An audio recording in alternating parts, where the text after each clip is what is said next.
here in a dream. I'm just stuck here in a dream.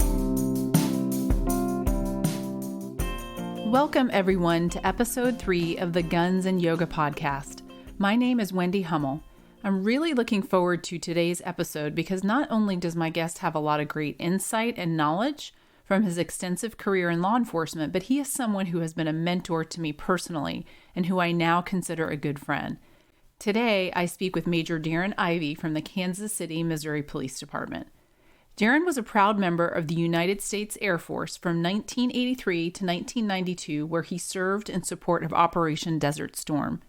Darren was appointed to the Kansas City, Missouri Police Department in 1992.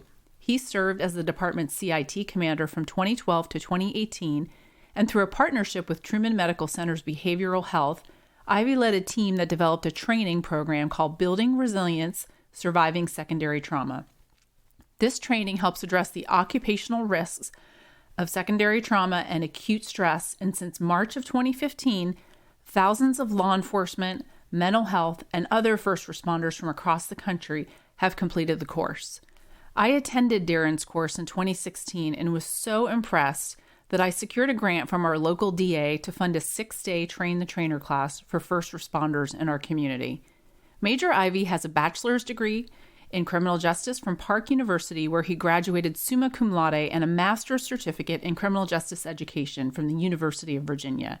He has an International Critical Incident Stress Certification for assisting individuals in crisis and group crisis intervention, and was an inaugural member of the first Commander peer support group in the country. He is the past co-chair of the Mid-America CIT Council and Justice Committee on the Resilient KC Initiative and was the Missouri State CIT Self-Care Chair from 2016 to 2018.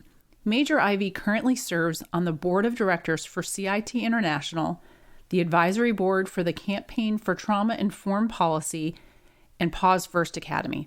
Darren is also a graduate of the FBI National Academy Class 274. During our conversation, we talk about the impact that secondary trauma has on first responders, peer support, childhood adversity, and retirement. Darren addresses the need to implement robust systems to follow up on initial resilience training.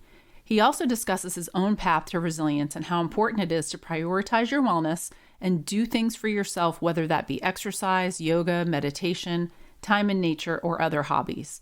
During the episode, Darren says, if we can share our story with someone who responds with empathy and understanding, shame can't survive. We never know the impact or ripple effect our story can have on someone else, which is one of the reasons I started this podcast. Shortly after my conversation with Major Ivey, his agency suffered the tragic loss of one of their own to suicide, and we offer our condolences to him, the family, and the Kansas City, Missouri Police Department family. According to Blue Help, we have already had 25 law enforcement officers die by suicide this year, 177 in 2020 and 239 in 2019.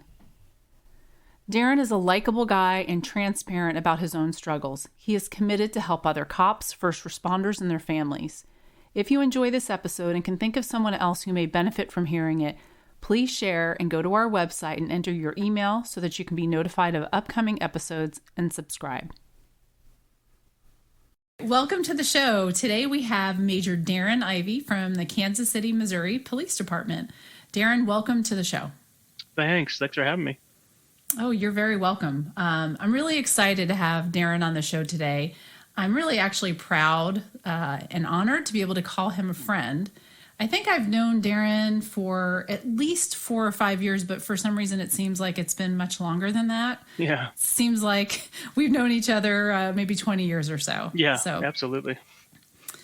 So we met, from my memory, we met through the Yoga for First Responders program because you were doing some resilience training for them, and it was when I first hooked up with that program. And so you were doing at the time, and still are, your Building Resiliency, Surviving Secondary Trauma training that you did in conjunction with the Truman Medical Center. Yep, correct. And then I remember I had met with Olivia, who was with Yoga for First Responder, the founder, and we actually were hosting a course a train the trainer course down here in Kansas City, and you had signed up for it, and you'd reached out to me a little bit beforehand to talk about the other stuff, and it was a friendship from then on out. Yeah, and actually, I hold you responsible for my passion for all things wellness for first responders. You kind of got that spark ignited 4 or 5 years ago. So I thank you for that. Oh, my pleasure. It's been fun to watch not only where you've taken it, but how many connections have actually offshot both my relationship with Kim Colgrove, who I know you've had on your podcast, and those connections, and it's just like a gigantic tree that seems to keep on growing and growing and growing. So it's been pretty neat. Yeah, good stuff. And we will talk more about your building resiliency training here in just a moment. But just to kind of lay the groundwork, the listeners have already heard a very brief description of your background, which is quite extensive. But you have a total, I calculated, and I'm not the greatest at math, but about 37 years total combined with your time in the Air Force and your time with the Kansas City, Missouri Police Department.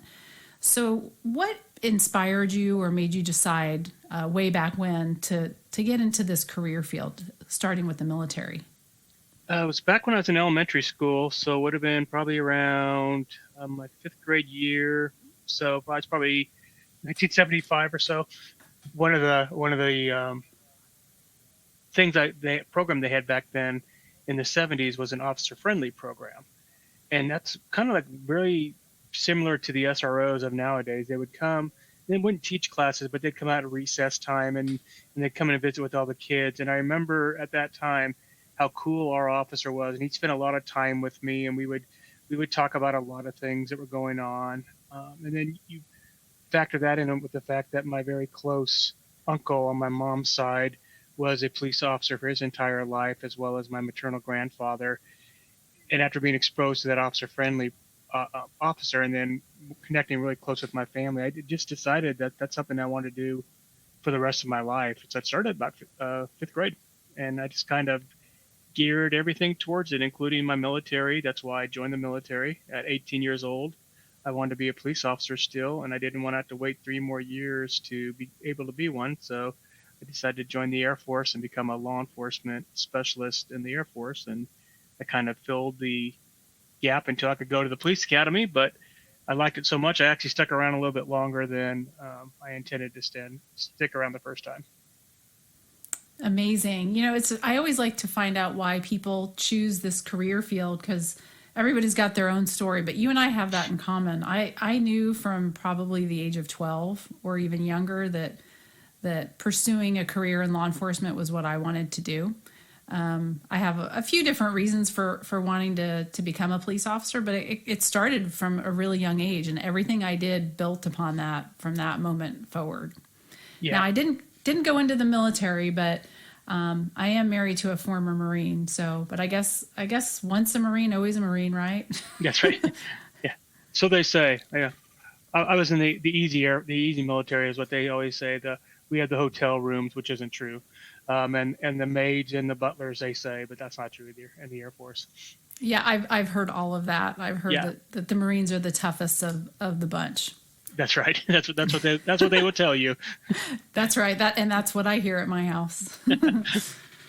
So you have, starting with the Air Force, you have a really impressive resume, like we referred to, 37 years total. And quite honestly, it would take days to probably go through your resume and talk about all of the wonderful things that you have done.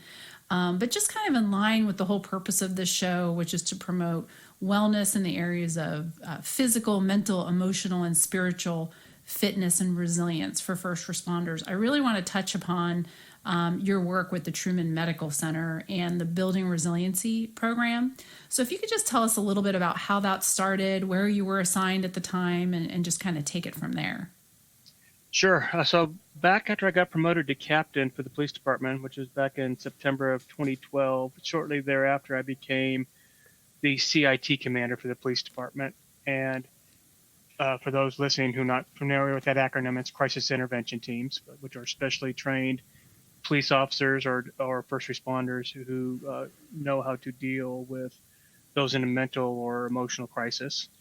And I was approached by one of our partners at the Truman Medical Center behavioral health unit there, and they asked if I'd be interested in overseeing a training for first responders, actually for the police officers, regarding secondary trauma. And they said that the neat thing about it is we would help put the training together, and then we would also teach it to our fellow department members. And I remember at the time I thought that was kind of a cool idea, but I'd never heard of secondary trauma and wasn't quite sure what it was. And then when they explained to me that it's basically the trauma of that being exposed to and affected by the trauma of others, I thought, that's really cool. But in my brain, what I was really thinking was that if I ever tried to bring a training like this to police officers, they would laugh us out of the room and call us a bunch of tree huggers. So I just kind of grinned and said, let me think about it. I'll get back with you. And Marcia Morgan, who was the COO at that time and who you're familiar with, Wendy, she will always tell people, and she tells me to this day, that by the look in my eye, she said she thought she would never see me again. And That's she right. probably wouldn't have, regarding that at least. I mean, we would have been connected on other things, but something really started strange happening after I kind of said, I'll get back with you. And I started noticing really the turmoil that was going on in my career field, as well as all first responder career fields. And I found that out because as a captain for the police department, I would be sent on many high priority calls where it's something that the chief may need to know about, or something that might involve a lot of media or whatever it was. And the calls I was getting sent on quite often were the attempted suicides or threats of suicides of my own department members or their families, or the attempted suicides or threats of suicide or completed suicides of the surrounding agencies, first responders who just happened to be in our city, and then we would get the calls. I started seeing with my eyes open a lot how many domestic violence calls we had affecting our agencies and our sister agencies and firefighters and all of their families. And I started seeing the DUI calls, how many were out there and how many we were responding to regarding first responders. And something dawned on me as I started to think about this. And I remember that conversation with Marcia and her staff. And I said, you know what, this is really serious. Something's going on in our career fields of first responders that is not happening in many other places, because for every actual attempted suicide calls that I would get or hear over the radio, they were like 1 in 1 compared to with the public. Now that's changed a lot over the years, but it just seemed to me that was sticking out really high in my brain. So I went back and I said, you know what, there's something has to be done. So why don't we talk a little bit more about this training? And that's where it kind of started all out from right there. That was no short feat getting this pulled off by the time we were done, but that was the beginning of it. That's such a wonderful story on so many levels, because first of all, for the Truman Medical Center, for their staff to actually come up with this idea and to approach you, I don't think I've ever asked you this, but how they even came up with that idea to approach you with that, I think is really great, that they were thinking about first responders in the first place. Because like you said, I had really never heard of, quote, secondary trauma and until your training. I mean, I had heard the word trauma before, but really not a good understanding of the term secondary trauma as it relates to first responders and the type of work that we do. So it's just it's interesting to me that they came up with that and approached you. I find that pretty fascinating and timely, obviously. And I'm curious, how much time went by between that initial conversation with you and Marcia and then you coming back and saying, okay, let's do this? Probably a good 6 months, I would say, maybe 5-6 months. And the neat thing about it is they actually were very forward thinking about this, and they were given a small grant to do this training, and they actually approached another agency that was not a police agency. It was actually one of the fire agencies, and they turned them down as well. And so they said, hey, let's talk to Darren, since we have this relationship through CIT already with the police department. And it's such a scary topic when you don't know much about it. And I think everybody just kind of shied away. Now I would tell you, 5 years later, I have trained entire fire departments where every 100% of their firefighters have gone through it by the time we're done. And it's not just police that have been reluctant. It's fire, EMS, it's doctors, it's nurses. Everybody thinks that they're immune to this, or they just don't want to even think about it. So they just have shoved it in a closet until it lets itself out in a very ugly fashion normally. Yes, and I would agree with you that I have noticed a huge culture shift, for lack of a better way of saying this, or just really people being a little bit more open-minded about this topic from when you and I first met to now. I think we've made some really good progress. I mean, of course, we still have a ways to go, but I think we're on the right track. We're definitely on the right track. It's neat to see the progress we've made. Definitely. And just, real quick, if you could, I know you explained what CIT was, but this seems to be a common theme that I have found in even the agency that I work at and other agencies, that people who seem to want to be involved in this type of training or work have been trained CIT officers. And so CIT's been around for a while, hasn't it? Yeah, it is. I mean, it's been around 20 years now. And actually more than that. 30 years. It's a little bit over 30 years now. And the whole purpose, if you think about it, is it was developed because police have become the de facto mental health response for the communities. And because of that, when they weren't trained back before these the programs came around, there was a lot of people going to jail just because they were mentally ill, and there was no place else to take them. There was a lot of people who unfortunately had lost their lives because the officers didn't know how to handle a situation, and they never had become aware of what someone who is going through a schizophrenic episode might look like, or might act like, or how that appearance may come off. So once we got to know that and started learning that, and we saw the difference it makes, we now use that same equation for wanting to help a first responder who is in crisis. They're no different than a non-first responder who is in crisis. They're going to have the same cues. They're going to have the same actions. Oftentimes, they're going to oftentimes even have some mental illness associated with it as well. Because you can be a first responder and still be someone diagnosed who has depression, because that's something that can be treated both with medicine and doesn't prohibit you from being a first responder. So because you have all of that, you've already had that skill set. To me, it's just natural that you're just going to be drawn to want to assist others who are also in crisis, and that oftentimes is your coworker or their family or your firefighter friend if you're a police officer. Yeah, and you make a really good point. I mean, it's a natural progression because you're already interested in that type of work, and really, it's kind of amazing when you think about how long it's taken us to realize, hey, we pay so much attention to training so that we can handle the community members that we come in contact with to do that for our own people.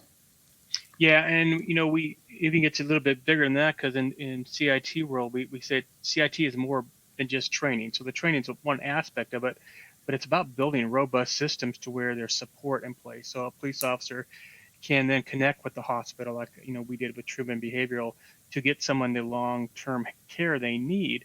So now we've done all this training with police officers on mental and emotional awareness and secondary trauma and stuff like that.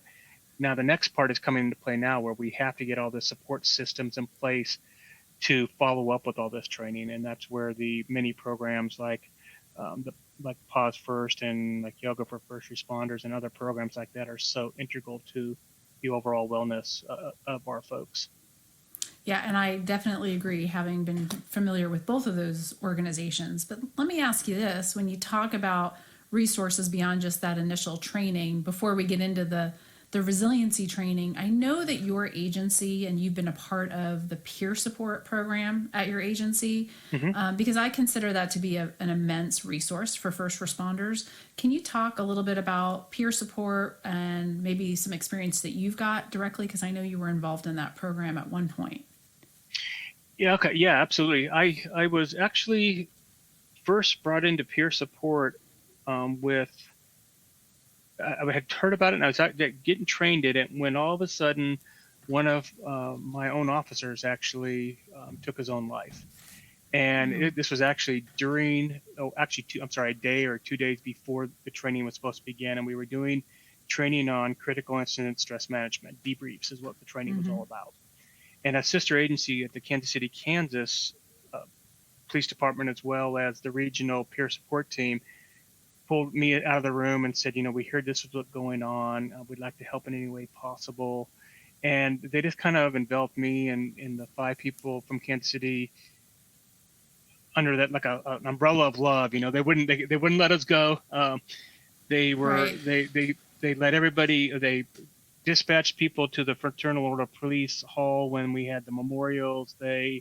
Wherever we needed them were there. And I saw how powerful that was. And I knew we needed that on our side of the state line as well, because we'd always partnered with on the regional side that was led on the Kansas side, more of the powerhouse in there.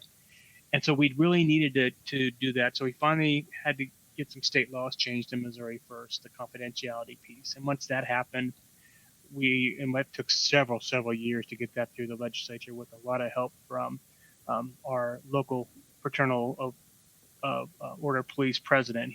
Brad Lemon was a big part of pushing that through. And once we got that allowed us to design our own peer support teams. And a lot of those connections you and I talked about earlier, and that was even more powerful, because then I was able to work with a lady named Pam Apoka, who actually has been certified in my course as well as some other courses. And Pam wanted to do something with the dispatchers, so she developed a regional peer support team for dispatchers. And then that was so successful that she decided that let's keep on doing some other things. So we'd always talked about the need for commanders, because me being a commander, I recognized over several years of doing this, because this was around 2017 or 2018. I was been doing it for 3 years. How worn down emotionally and mentally you get in the peer support for others. And Wendy, I know you know this. You and I have had this conversation before. And it just wears you to a frazzle. And it's even more so when you're a boss, like a commander or a supervisor, because in a critical incident situation, you're more concerned about your folks getting the help they need. All you care about is supporting them and getting them all of their help. And you forget to do the same thing for yourself. And sooner or later, you just run out of complete steam and energy. And that it's not a pretty picture. When you hit rock bottom, when you've given all you can give and you have nothing else to give, but people still need more from you, it is not a very healthy situation for you or them. So when we talked about that, Pam said, let's do a commander peer support team. So I was part of the first, the inaugural team for the commander peer support team, which is the only one in the country, actually. And it has grown. I can't even tell you the number. I know they've done 4 or 5 cohorts since then. So we're probably about 100 trained commanders. And I get phone calls from across the country at times where an agency has gone through a very serious situation. And they said, would you mind reaching out to the chief, or maybe mind reaching out to some of the command staff to see if we can help them, or they will call us. So it's been a neat program. I've been a beneficiary of peer support. I hope that I've helped others through peer support. And it's one of those programs that if you can't get one off on your organization, maybe you think you're too small, or maybe you just don't have the people interested in being the peer support specialist, that's fine. There's other ways around it, like forming regional teams, state teams that are geared towards jobs, like we talked about, commanders and dispatchers. Whatever it takes, get some sort of program going, though. Yes, absolutely. Thank you so much for that. And you bring up lots of good points, so many. And I do know Pam, and I am familiar with your command level peer support training that you went through. Most likely, if I don't remember how I knew about it, but I'm sure it's because of you. And as a matter of fact, the current agency that I'm with, we have one of our colonels who's been through that training. And I think we also share the same trainers through that regional peer support training network, which is absolutely, it's wonderful. And I may be biased, but I think we're probably one of the best out there with the way that we work together and support each other. We do. And, I can't talk about peer support without bringing up Angie Jones's name, because she's like the Energizer Bunny when it comes to peer support, at least in the Kansas, Missouri area. And I don't think there's been a lot of good work done by a lot of good people, but I always want to put her name up front there because she is a major reason that we have been successful in our region. I couldn't agree more. Angie's a rock star. As a matter of fact, next week, the agency that I'm with, we are hosting a week-long peer support training for our personnel as a result of a federal grant that we got. And of course, Angie and many others who I plan to actually have on this podcast to talk about some of this stuff will be there next week in our area to train our folks. I'm really excited about that. So that's awesome. I couldn't agree with you more. So let me ask you now about the building resiliency training. So we mentioned it a little bit in the very beginning about the partnership with Truman Medical Center. So walk everybody through, because resiliency is such a big buzzword, I feel like these days, and a lot of agencies are promoting resiliency training.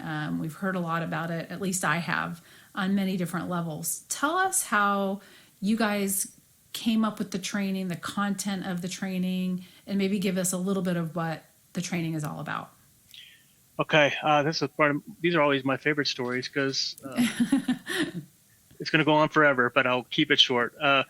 When we first started this, we were said, it's supposed to be a little 1 hour informational piece on what secondary trauma was and maybe give them a few tools. That was the point of the grant. That was the reason. That's what we originally designed doing it. But I also knew that I didn't want to do this by myself. I didn't even know what secondary trauma was, so I knew I was not going to be one of two people maybe helping us on this training. So we looked across the department to put together a team of people we thought might be exposed to secondary trauma on a career field of the Kansas City, Missouri Police Department, at least. And we grabbed some people out of patrol. Those are easy ones: homicide unit, sex crimes unit, domestic violence. We pulled some dispatchers. We pulled some corrections folks, a couple of front desk clerks, crime scene, and a victims advocate, I think, was the team we put together because we thought these are the people who are really exposed on a daily basis to secondary trauma. And the first time we got them together was over a 3-day period, and we talked about that training that we need to put together. And we started looking at the resources that our team from Truman gave us to look through and to talk about secondary trauma. And at the end of this 3 days, this is the first we'd really learned about secondary trauma, and we were learning it from some really good folks at Truman. We decided that this is a pretty cool topic, and this is much more impactful in our lives than we actually thought it was because we didn't even know it was there. And there's no way we were going to do this in one hour training. So we all said, let's go ahead and do it for 2 hours. And so we decided on a 2-hour training, and then we went on our separate ways and really had to immerse ourselves in the information before we got back together as a team. And that was about a month later, 3 weeks to a month later. And it was quite the experience when we got back because everybody, even though we're of a department of about 2,000 employees, and you think you would see each other all the time, but you don't. And after that very powerful 3 days together where we had that support system talking to each other about secondary trauma and all the stuff we'd gone through and stuff like that, being away from them for that time kind of felt like you were missing your family. And so when we all got back together again, it was great having us all back together. It felt like we were connected again. But then we started talking about all the stuff we'd really learned over the 3 weeks to a month by ourselves, trying to read up on the topic. And we decided there's no way we can do 2 hours. So we decided on 3 hours. And then by the time we were done with that 3-day session, we finally came to the conclusion that 3 hours is great, but we need a piece about happiness. So what I mean by that, when you talk about secondary trauma, and as Wendy, going through the course, first couple hours seems like a bummer because you're talking about how this really affects your life in a negative way and bad. And then you finally get to the piece of the tools, the resiliency building tools. And it's like, okay, so this isn't a permanent issue I got going on. There's ways to deal with it healthy and to be vibrant again. And that was the resilience piece. And that's what we decided we needed to add more of. So what then became a 4-hour training. I thought there's no way we were going to ever pull that off. And then March March of 2015, we did our first course that we taught. It was myself and one other trainer. We did the teaching with our subject matter expert from Truman kind of watching us. And a 4-hour training went about 4 hours and 40 minutes. No shocker there because we'd never taught it before. And I really thought two things. I said, they're gonna want to get out of here as quick as they can. They're gonna laugh us out of the room when we start talking about this. And when we went beyond the 4 hours and I knew we had another hour to go, I'm like, oh, we're really in trouble. But even when we were done with that, about 4 hours, 45 minutes later, whatever it was, nobody left the room. They all stuck around and they wanted to talk about it. And I actually had to kick them out of the room about an hour after that because that whole group of 30 some odd people wanted to stay and talk just like we did when we first went through the course. And that was my big aha moment. I really thought we're onto something. And then I taught a second course and I really thought the other shoe was going to drop. You have good. I knew bad was coming. And it actually did not. And the exact same thing happened. And I taught this thing, 200-300 times now. And I will tell you that I've never had a class that has wanted to get out of that classroom. They want to talk more about it. And if they don't talk to each other, you better plan as an instructor not to take a bathroom break because they're going to grab you at your earliest break and they're going to want to talk to you about it. And you've taught it enough now, you know what I'm talking about. Absolutely. Yes. Yeah. So it's that's how it became. That's how we knew what we had put together was going to work and it was going to be impactful. And I'll tell you what, I collected stories for the first year. We did evaluations and I collected on a spreadsheet the evaluation scores, but I also collected the notes. I actually wrote the notes on a spreadsheet of the notes people left behind on their evaluation. And to this day, whenever I'm feeling down or low, I will pull that spreadsheet out and I will read the comments because, there's been comments as powerful as I was actually on my last straw and had been thinking about taking my own life. And after this course, I know that I'm no longer alone. I know that I am not unnormal for feeling this way. And I know that I can go on and I will reach out to somebody. Wow. I tell you what, that just gave me chills. Yeah, me too.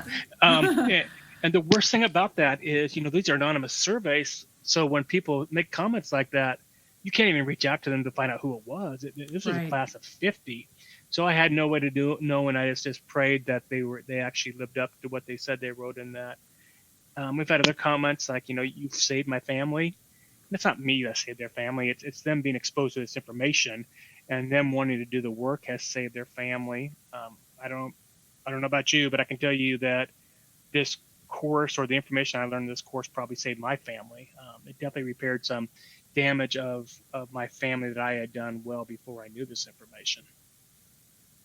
Yeah. And, I would actually kind of push back a little bit on what you just said, because you said that you don't know that it was you that particularly made a difference for that person. And I would argue that it probably was you, because I've sat through your trainings, I've heard you speak, and you've been very vulnerable. You've shared some things that are very personal. And, sometimes it just takes that connection with that one person that somebody in the audience can relate to. Yeah. And it was something that you said, something that you shared saved that person. So, and that was actually going to be my next point anyway, is the big piece of this training that I think is so valuable is the storytelling piece about sharing, the trainers sharing their story. So, and you touched upon that a little bit already, but maybe you could give us another example of how that's so impactful. Yeah, well, thank you for the compliment, first of all. I will tell you that has been my whole point, and I think it's just as healing for me as it is for others, is that if me as a commander of a pretty major metropolitan police department can stand up there and bare their soul and tell him what a butthead he has been to his family or to his friends, and how could have it's cost me things in my life. It could have cost me other things, but fortunately did not. That if it's safe for me to do that, then maybe it's all right for them to talk about those things. And that's kind of where the storytelling comes into. And, there's some stories, as Wendy knows, as you know, Wendy, because you've gone through my course so many different times or heard me present it so many different times. that there's some days I can get through my stories. There are some days I can't get through my stories. And I'd have to take a little break, because that's the connection folks have to understand. What we are doing to ourselves by the trauma we're exposed to is a very sad thing, but it's very normal for people who go through these unnormal circumstances and they don't have the tools to cope. I will tell you from my experience, we one of the things we've done in my training is we've tried to incorporate the adverse childhood experiences questionnaire, the ACEs questionnaire, into it. And what I've seen is an average of people who take my course anywhere are a 4 or above in ACEs, anywhere between a 4 and a 10. That's pretty significant. If you look at the scores of what 4 means, it shows you percentage-wise how much more they're prone to be substance abuse. They're prone to getting certain ailments and diseases and things like that. But what that also tells you is that people who come into a helping profession are coming to these professions for a reason. They probably were hurt themselves as a young child. I've definitely had some trauma in my life growing up, whether it be from divorces, experiencing divorces, to my mother dying when I was 13 years old, things like that definitely pushed me towards that place of helping that I wanted to. But many of our career field is like that. So then you start that base of trauma, and then you add the trauma we're exposed to on a daily basis. And it's just amazing that we haven't imploded a lot sooner than we actually have as a career field. And when you start talking about these stories, you have to do it in a way that's vulnerable and impactful, but not in a way, unfortunately, that will re-traumatize somebody. And that's really the balance of it. But I love the storytelling, because once you tell your story, everybody else usually feels comfortable to tell their story. And when I hear other people's story, I am just amazed at the resiliency of them and how they're still here in this career field, helping others and still thriving in their life. Or maybe if they're not thriving right now, they have promised themselves they're going to change to start thriving. So that's where the storytellings come into. I will tell one more quick story. One of my favorite ones is when I did a training with our state corrections department, and a big old gruff guy who I actually kind of picked off my list of, this is going to be my troublemaker. This is going to be the one, my naysayer. It's usually easy to identify those. Right. It really is. And you know what? Every time I say that, I'm 100% wrong, because they're the ones that have taken it to heart. And he pulled me aside in his very first day, at the end of the day, and he said, just so you know, I went at the afternoon break, I went home and I called my family, and I told them I'm sorry for being such I'll use the PC term, butthead to you guys for all these years, and I promise that I will make a change. And I will tell you, 4 years later, he has done such an incredible job. He took everything to heart, and I believe he retired recently, and I hope he will live a very healthy rest of his life, because I know he made some huge changes in the 4 years after he participated in the course and became a trainer himself. Wow. Yeah. See that? When I hear those stories, I get chills every time. It's amazing. Yeah. Yep. Well, and you don't have to go too much into detail. You said a lot, but you mentioned the ACE, the Adverse Childhood Experience test, and how you incorporate that into your training. And I was not aware of that until I went through your training, and now that's part of what I also do when I teach now 8-hour resilience class at our agency. And one of the things that I found fascinating, and I think I even got this term from you, was that everything that you already bring into the job mixed in with the trauma and the things that you experience as part of the job. You call that cop stew. Was that you that I heard that term from? Yep, and I actually stole that from a speaker named Clark Paris, who was a Las Vegas detective, and his wife, who was a nurse. They teach together. I can't remember the name of their course, and that's where I got it from, one of their presentations, but it's a perfect depiction of it. It really is, because I think it's a really good way to explain to people when you're teaching this stuff that whatever your reaction is, because I get this question a lot, whatever your reaction is normal. If you have no reaction, if you have an extreme reaction, an emotional reaction to whether it be a call or an incident that you're involved in on the job, that is normal, because everybody comes into this job with different experiences and different things that they are still dealing with. And so I really like that analogy, that visual of the cop stew. As a matter of fact, I think I added to one of my slides a picture of some kind of soup to visualize, so people can visualize what that looks like. And to kind of explain that a little bit more, because people listening probably like, well, what is that? Well, think of a big pot on the stove, and put all your early childhood trauma and your adolescence trauma in that pot, because you're bringing that pot to the kitchen.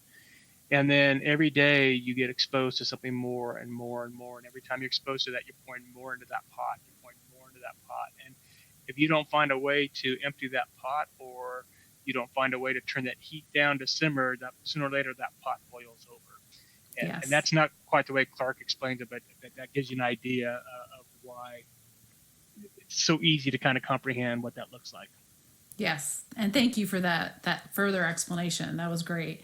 And there's a lot of research studies that I've also, since diving into all this stuff for the past several years, that both the military and law enforcement are now starting to look at the ACE and look at recruits in the academy, and look at officers who have been on a certain amount of time, and just to measure certain things, and how those early childhood experiences impact how they are today. Yeah, I mean, and we talk about it in our training. Trauma really forms how you look at things. I mean, it shapes your world. If you grew up being sexually abused, don't you think that's going to skew what a relationship looks like to you, or what love or what trust looks like?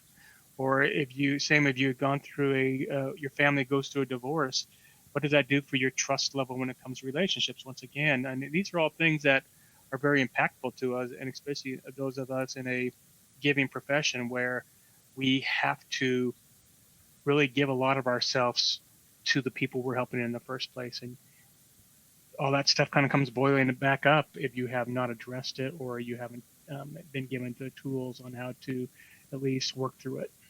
Yeah, absolutely. And I can tell you that from knowing what my score was, which I'll share with everybody, is a 5. I mean, it's right in the middle, but it's a little bit higher than the average.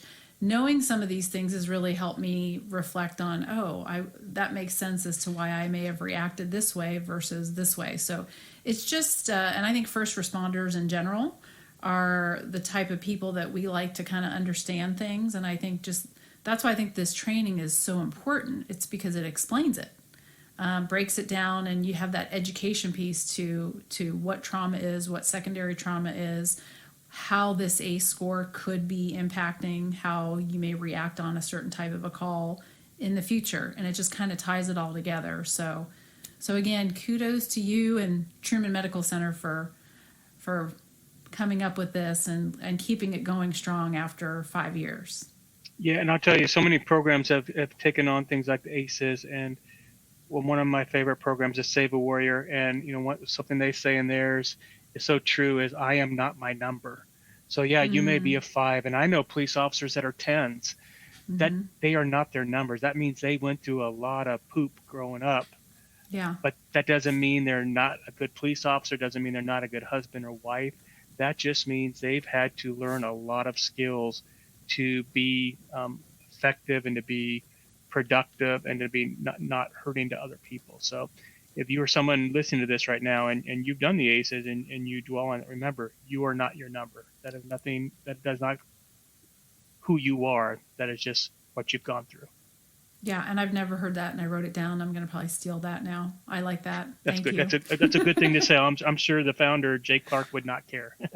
Okay, great. All right, so now shifting a little bit towards the ending of your training, when you talk about the resilience piece, just tell everybody a little bit about what that part of the class is like, and then if you don't mind sharing after you tell us that, some of the things that you do yourself to kind of build or keep up or maintain your resilience.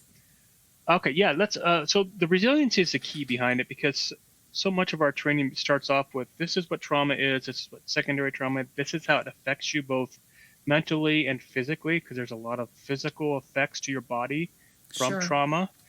And it's important that you know that, but you also need to realize it's not a death sentence. This is nothing more than something you've gone through. There's ways to be strong and to be stronger because of it.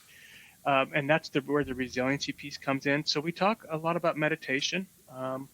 I mentioned Save a Warrior, and one of the things they taught us was something called warrior meditation.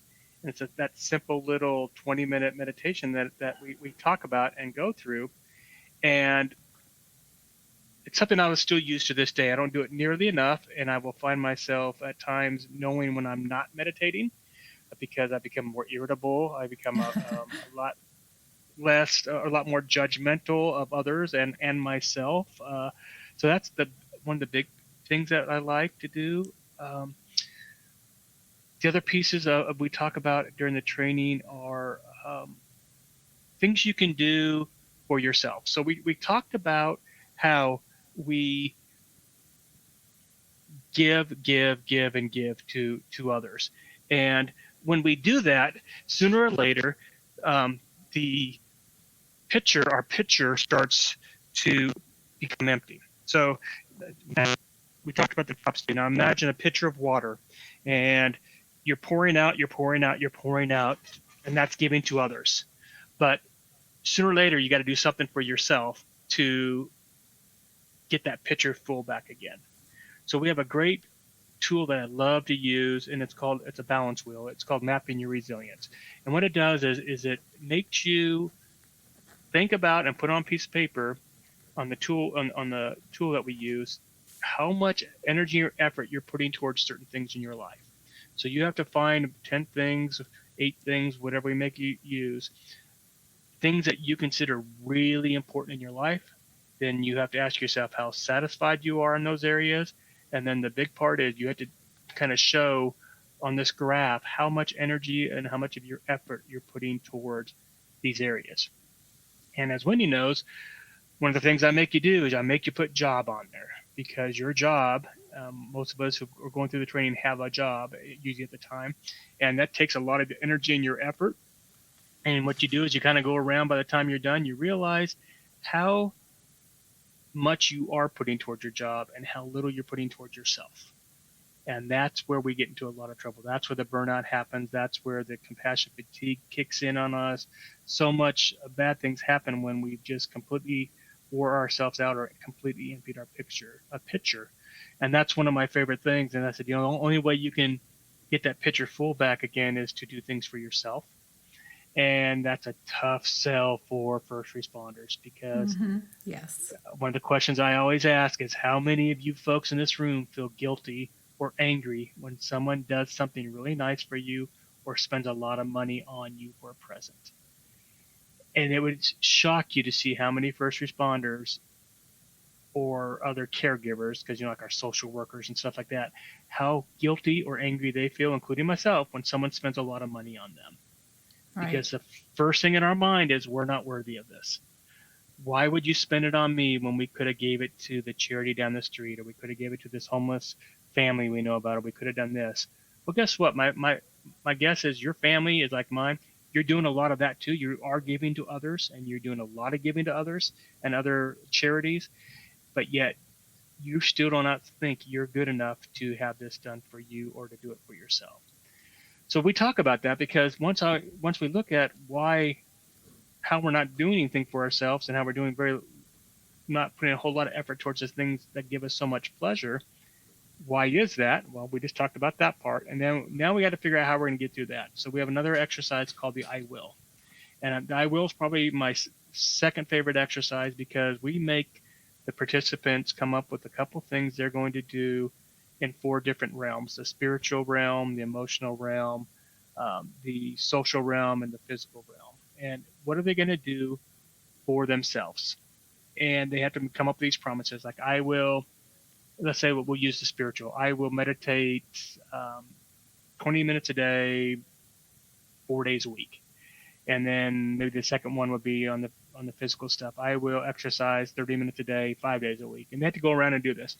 And then they write themselves a little note of affirmation at the bottom, and they have to give me the paper, because I take it with me. And 60 days later, I will send that paper back to them just as a reminder and say, all right, so it's been 60 days. How have you done on the promises you made to yourselves?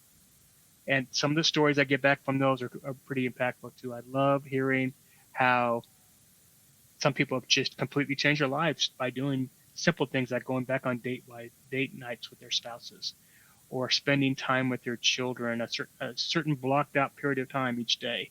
Or maybe it is doing something for themselves, like going for a hike a couple of days a week. And other stories I get is, I didn't do anything and I feel awful for this, but your note is a great reminder for me that it's not too late and I can start all over again. The reason this is my second favorite exercise is oftentimes I find myself having to remind myself reading them that I haven't done anything for myself for a while too.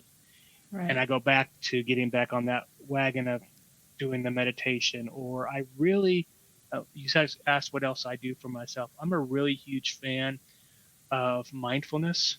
And there's so many different things you can do to be mindful when you're doing stuff.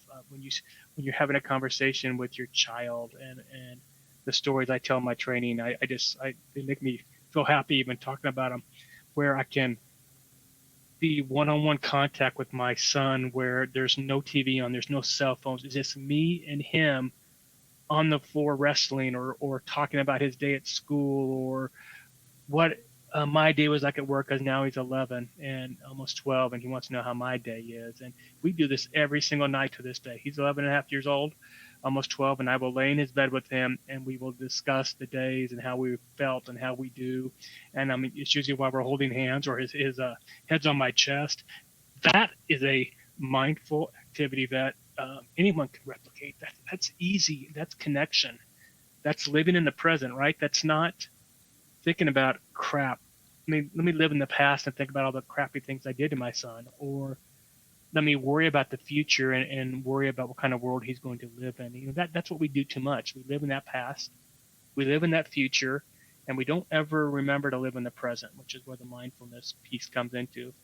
And so that's one of my favorite mindfulness activities right there, is that nightly activity with my son. And I can go on and on, but those are the things I always go back to for myself as well when I start slipping, because just like your ACE score is not who you are, the mistakes you've made in this life don't define you. What defines you are how you react to them, and how you elect to go on from them and to be stronger because of them. And that's always my reminder when I need it, is to get back to that mindful activity, or some sort of mindful activity, because that keeps me locked down in the present. It keeps me grounded to what's really important, and not the stuff, the guilt and the shame that seem to thrive in our career.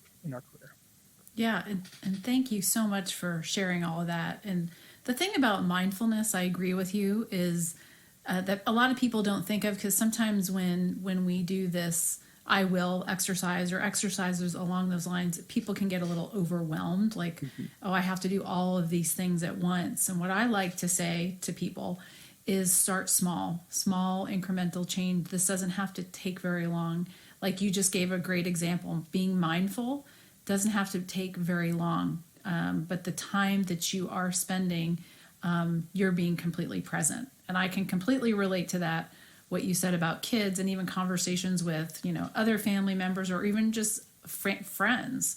How many times I think we can all relate to somebody's talking to us, but we're not really listening.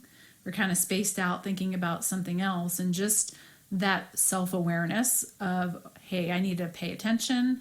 And if you're not ready to listen at that time, and I'll do that. I don't know about you, Darren, but I'll come home from work, because typically everybody is already home before me, and I'll say, hey, just give me just about 5 minutes. Let me go change. And then I can come in and talk and really be there for my family.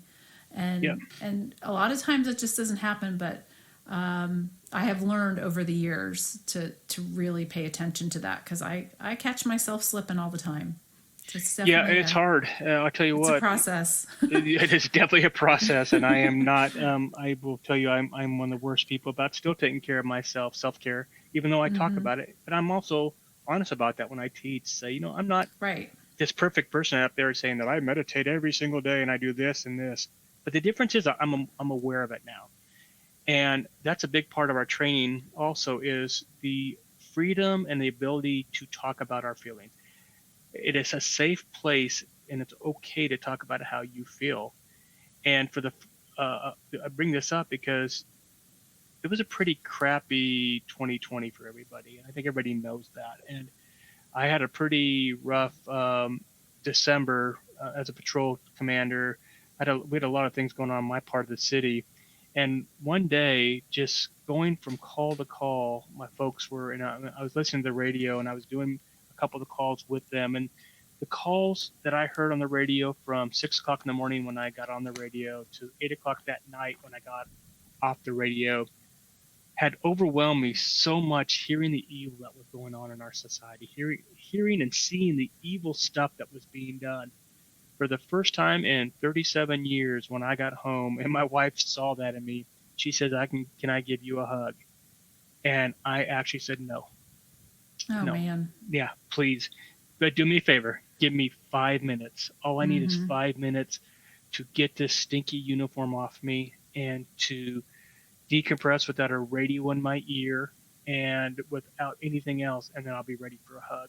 Actually, it took me about 15 minutes to be ready for that hug. Mm-hmm. But you know how many cops would ever feel that I'm not ready for that hug? In fact, if someone tried to give you a hug instead, you would probably become pretty combative with your spouse or your children, and you would tear into them because that's what you've seen, for so much of your day or career, or remember what it was. But I was aware of that emotion. I knew how to deal with that emotion, and I'd prepared my family. My wife has been by my side this entire time, helping them teach spouses the same type of information, right? Or just supporting me. She knew if I said no, that's not an attack on her. That was me expressing how I felt that moment, and I really needed that time. And you bring up such a great point about, and I didn't mean to cut you off because I'm sure you were about to say this, but excuse me, the importance of bringing in our family to this kind of training. But also what I'm thinking is that what you and I have talked about numerous times before is I wish that there was this kind of a training or education when I went through my police academy 25 years or so ago. Because think about that example that you just gave. How many of us can relate to that, but not having that self-awareness to know that maybe we just might yell or pop off at our spouse and that could lead to an argument, instead of having that information and that mindfulness to know, okay, this isn't a good time for me, and to say that and to communicate that in a way that your spouse gets it. So, and again, just another example of why this kind of training is so important and why you talking about it and others is so important. Yeah, we have to deal with this. So we talk about it all the time. You can only shove these emotions and these feelings in the closet for so long, and sooner or later, that closet door is going to come flying open. And what we know from experience, at least I can tell you from my experience and everybody I talk to, it always comes open at the least opportune time, right? Right. Comes open, it flies open when you're supposed to be dealing with a very delicate situation, or maybe you're at a horrific scene that you have to be present, because not only do the citizens need you at that scene to doing your job, but your officers also need you there. But you can't do a thing because that closet just burst open, and you're now dealing with 37 years of pent up and crammed in emotions and dealt with situation. So that's why it's so important for us to deal with it now, and it is so important to bring our families on board. There's a way to do that. I will tell you, you have to have open conversations with your families, but not to share everything with them, because remember what secondary trauma is. It's being exposed to and affected by the trauma of others. That's kind of the Cliff Note version definition I use. And if you tell your wife or your husband or your adult children too much, you can traumatize them. Right. And that's the last thing you want to do. So it's a happy medium. And if you can't find it, I always suggest you reach out and get a little help through a counselor who can help you guys find that happy medium on how to talk to each other in a productive and healthy way. Yeah, and I think every couple is going to be unique in how they handle that. For instance, I'm married to a first responder, and we shared probably a lot more details than maybe some others would. And I'm not saying that was right or wrong, but that's just how we handled it. But other couples may not want to handle it that way. But that spouse who isn't the first responder, knowing what their spouse needs and the timing of it is huge, because I think we've spent so much time not talking about these things with each other that just at least opening up the door for that conversation is a step in the right direction. Yeah, that's the most important step. And there is no wrong. Like you said, there's no wrong. Sure. How you do it is the right way to do it. And because you'll find out pretty quickly if that way is wrong, because you guys won't be communicating. So if you're communicating, Right. it's the right way. My wife wanted to know as much information as she could. I can't do that. Not only do I know what, even if she thinks she can handle it, and she probably could, it also makes me relive those things over and over again, telling the story. Yes. So as you know, Wendy, I'm not a great storyteller unless it's part of training. I make myself tell those stories, but if someone asks me to tell them about a call, I am a 10-second storyteller when it comes to things I see on this job, while other people are these great storytellers and they'll talk about everything. That's just not me. I don't want to relive that over and over. I'd like to forget about it and deal with it and keep on going. Yeah, I can relate to that myself. There's been many times that I've come home in the past and just said I had a bad day and didn't feel like going into detail, but maybe after some time passes, I would share, but it just depends. You have to do what you feel comfortable doing. And if you don't have someone you can talk to, then by all means, get somebody to talk to. Get hold of a regional peer support person, or a state one, or contact one of the national lines. You can do that. Go see a counselor through your EAP program. The importance of talking, I cannot even come close to underestimating for you. You have to be able to talk, and you need to be able to talk about what you're experiencing and how you're feeling, because once you get it out, there's things you can do to get through it and to be stronger because of it. And sometimes this can be so serious, it will require professional help. Other times it'll be not as serious that just talking to a friend or somebody you don't know will help you process that information. But find somebody. Yeah, that's a good point. If you don't have a family member to talk to, there's like a bandwidth of resources available, especially I think there's more and more every day that we're finding out about, whether it be these anonymous 24-hour hotlines, peer support, chaplaincy programs, therapy. And I know you talk a lot about those resources in your training, and I think you gear that more towards local resources, but really there's a lot of great national resources out there too. Absolutely. And I will tell you, since we're talking about that, if you're a military veteran or a first responder, too, that I will always share with people, and I'll share them on this podcast, are Save a Warrior and My Battle Within. Both are 4.5-day, 5-day programs where you're in residence, you're at that location where they're doing it, and the only thing you have to do is get there, and everything else is covered. And they even have resources at times that can help you get there, and it's free, and it's the most empowering 5 days you will go through, because you're with a group of fellow first responders and military veterans, and you are processing together, and you're learning together, and you're got a support system right then and there. So those are two great programs that I want to share while we're talking about those type of things. Yeah, and I'll put some information in the notes for this podcast about those two programs. I'm obviously familiar with the Battle Within, but not so much with Save a Warrior. So thank you for bringing that up. So let me ask you this, Darren, just shifting a little bit, a couple things you talked about, but really leading to the question of retirement and really the end goal, right? We want to make it to retirement, right, and have a very healthy, thriving life afterwards.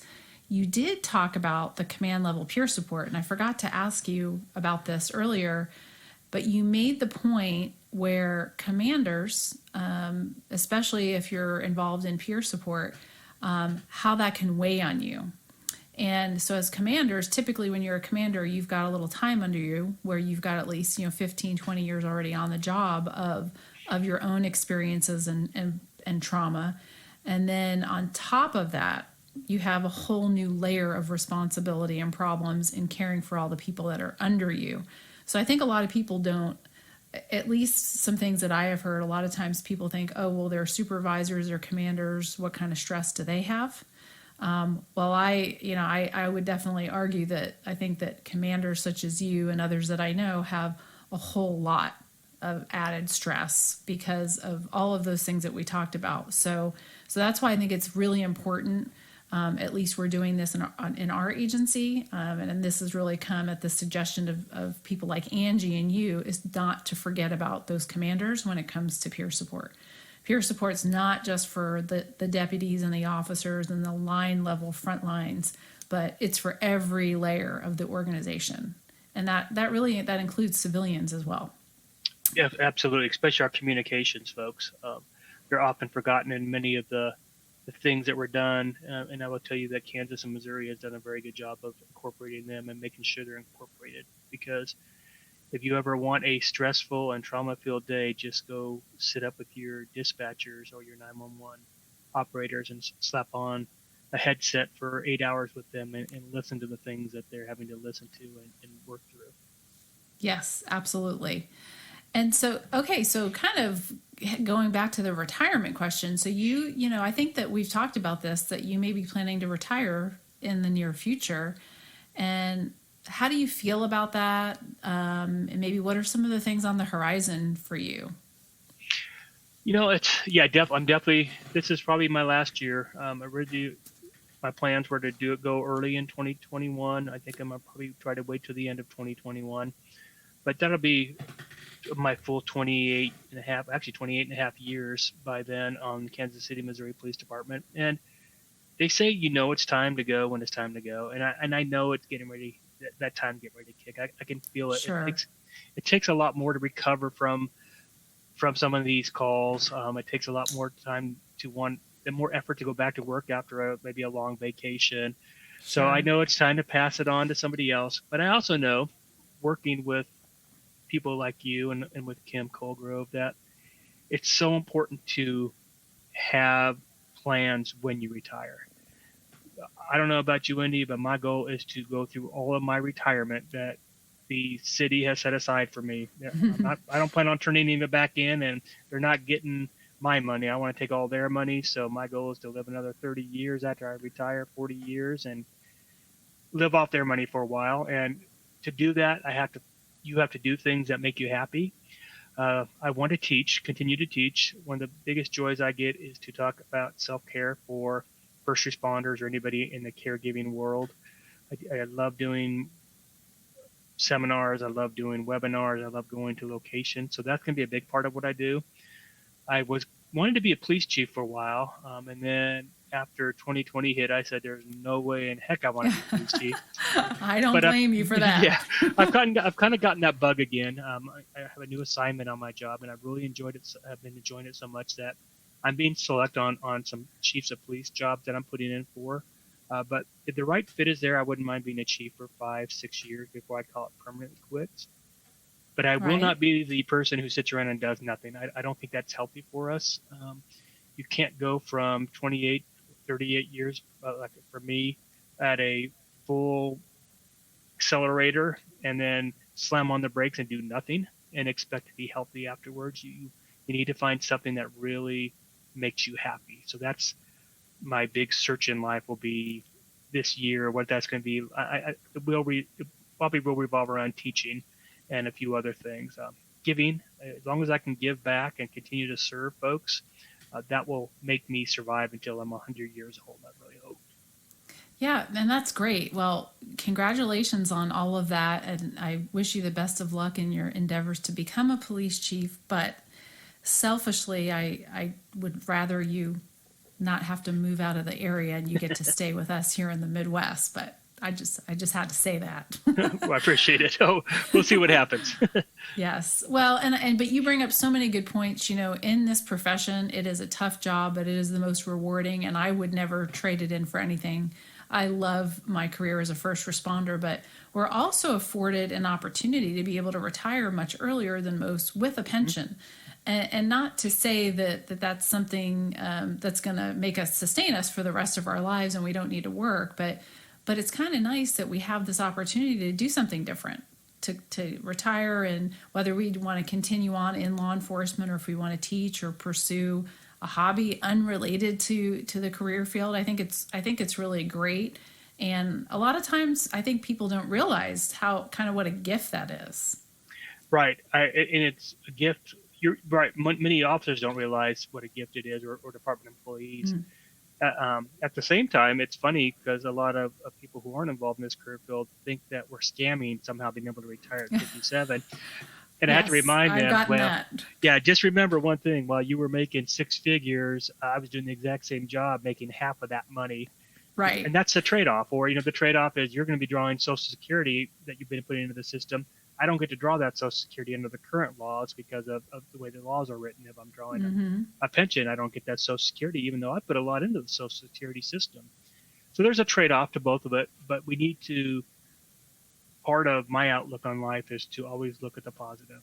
And we'll go back to what I do for myself. That's another warning sign to me when I become very pessimistic and complaining about everything. Then I know I'm not taking care of myself, and I have to look at the positives. And I say that to tell our listeners that, remember what Wendy said, that we are very fortunate to get to do something else in our life when we leave this job that we want to. We have time for a whole second career, or at least half of a second career if we really want to. So look at that as a positive and find out what that passion is that's missing in your life, and maybe you can do that after you retire. Thank you. Wow. So much good information. You are just such a treasure. I am so happy to call you my friend. And I just really appreciate everything that you do for the people at your agency and really anybody that has ever come across your path. You've trained so many people and you've done so much for resilience and trauma awareness. And I just really appreciate everything that you're doing. Thank you very much. Thank you. I'm proud to call you friend, and I love to see that you've far exceeded anything I've done. Now you've taken it into a whole new different directions, and even neater now is if we look across the world and we look at how many programs that are out there doing this type of stuff. It just amazes me on a daily basis how many police officers and other first responders are now giving back to their career field by talking about and sharing their experiences. And I'm not talking war stories like we used to do. I'm talking about how this job destroyed my marriage or this job destroyed my family. I let it, and here's how you do not do that. And you give them the tools. So that's neat. I love seeing it across all boundaries, and I really love seeing what you've done with it as well. Oh, I appreciate that. So one last thing. So if you were to give one piece of advice to somebody who's just now embarking in this career field, maybe it's a new recruit or somebody that's considering a job in law enforcement, what would you say to them? Get out. No, I'm joking. I knew you were going to say that. Yeah, that's what everybody says. I'm actually the opposite. I'm so happy that they're coming into this career field. I would tell them that to always remember to take care of themselves. It's not selfish to take care of yourself. You cannot take care of somebody else if you don't take care of yourself. And I wish somebody would have told me that when I started this job, because I thought it was about giving. That's what we are wired to do. When we sign up for this job, something in our life wired us to be a servant. And as a servant, we feel that we can't be a recipient. We have to give. And that will be your downfall. That will be the thing that will get you in trouble at your agency and maybe legally. That will be the thing that will get you in trouble with your family. Unfortunately, that will cost some of the people we know coming on this job their life. And it's all about not taking care of themselves. So remember, you're worth it. You're worthy of it. Take care of yourself and let others take care of you. And you, in turn, will be more strong and more powerful to serve others that you signed up to serve in the first place. Wow, great words of wisdom. Thank you so much. And thank you again for all of your years of service and everything that you do. Thank you, Wendy, for having me, and thanks for doing this great podcast. Oh, you're welcome. I hope you enjoyed this episode. If you would like to contact Darren, he can be reached at darren.ivey@gmail.com. Be sure to check out the links in the show notes for programs mentioned during the show.